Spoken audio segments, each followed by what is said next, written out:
Ngayon mga idol, medyo umambon ang panahon kaninang umaga, umambon.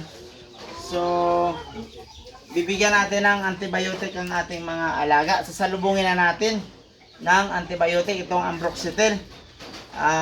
Pang salubong para hindi sipunin ang mga manok. Dahil ika nga, pag kahit ang tao, pag nabasa ng or merong ulan ang lupa, medyo masama ang hulab ng amoy ng lupa. So kahit ang tao, sumasakit ang tiyan, nagkaka-stomach.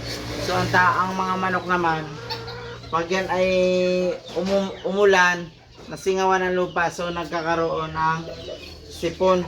Kaya para hindi magkaroon ng sipon ng ating alaga mga manok, so salubungin na agad natin itong Ambroxetil para hindi na magkaroon sila ng sakit or ng bakterya. Kailangan mas salubong agad natin sila nitong antibacterial. Ayan. Kaya dyan lang po muna kayo mga idol. Kukuha lang ako ng tubig. Ayan, nakakuha na tayo mga idol ng tubig. So, itong isang sachet, ilahat na natin to. Ayan.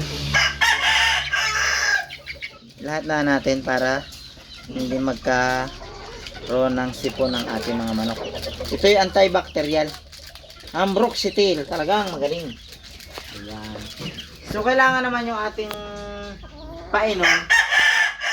Ang ating painom, kailangan hindi siya yung nauulanan.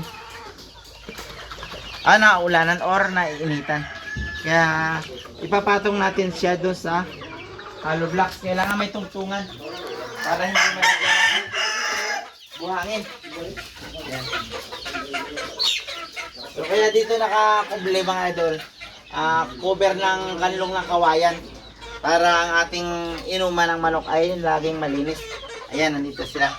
Listapin mga idol para hindi magkaroon ng buhangin yung kanilang inuman. Ayan. So hanggang dito na lang ang dagdag kaalaman mga kasisiw, mga kamanok, mga kasabong. Maraming salamat sa inyo mga idol. Thank you so much.